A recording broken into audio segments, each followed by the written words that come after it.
ನಿನ್ನೆ ಪ್ರತಿಭಟನೆ ಮಾಡಿದರು, ನಾಡಿದ್ದು 20ನೇ ತಾರೀಕು ರಸ್ತೆ ತಡೆ ಮಾಡ್ತಾರಂತೆ, ಪೆಟ್ರೋಲ್ ಡೀಸೆಲ್ ರೇಟ್ ಇಳಿಸಲಿಲ್ಲ ಅಂತ ಬಿಜೆಪಿ.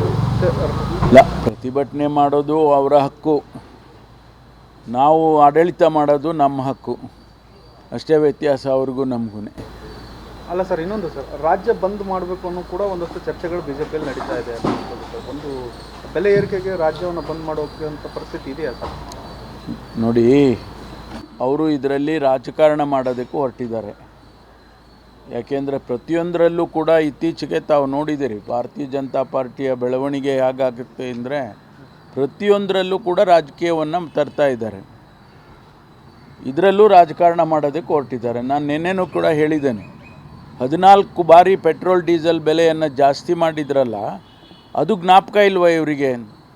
ಭಾರತೀಯ ಜನತಾ ಪಾರ್ಟಿಗೆ ಒಂದಿಷ್ಟು ನೆನಪು ಮಾಡಿಕೊಡೋದಕ್ಕೆ ಬಯಸ್ತೀನಿ. ಅವರು ಇಡೀ ದೇಶದಲ್ಲಿ ಪೆಟ್ರೋಲು ಬ್ಯಾರೆಲ್ಗೆ ಕಡಿಮೆ ಇದ್ದಂಥ ಸಂದರ್ಭದಲ್ಲಿ ಕೂಡ ಲಕ್ಷಾಂತರ ಕೋಟಿ ಟ್ಯಾಕ್ಸನ್ನು ಜನಗಳಿಂದ ಕಲೆಕ್ಟ್ ಮಾಡಿಕೊಂಡು ಆ ಹಣ ಎಲ್ಲೋಯ್ತು ಅಂತ ಕೂಡ ನಮ್ಗೆ ಗೊತ್ತಿಲ್ಲ. ಅದನ್ನು ಸ್ವಲ್ಪ ಜ್ಞಾಪಕ ಮಾಡಿಕೊಳ್ಳಿ ಅವರು.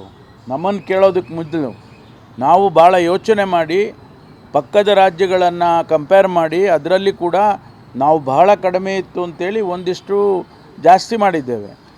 ಆದರೂ 3 ರೂಪಾಯಿ ಜಾಸ್ತಿ ಆಗಿದ್ದರೂ ಕೂಡ ಇನ್ನೂ ನಮ್ಮ ಪಕ್ಕದ ರಾಜ್ಯಗಳಿಗಿನ್ನ ಕಡಿಮೆ ಇದ್ದೇವೆ. ಇದರಲ್ಲಿ ರಾಜಕಾರಣ ಮಾಡಿದ್ರೆ ಮಾಡಲಿ ಅವರು, ನಾವು ಎದುರಿಸ್ತೇವೆ ಅವ್ರನ್ನ, ಏನು ತೊಂದರೆ ಇಲ್ಲ.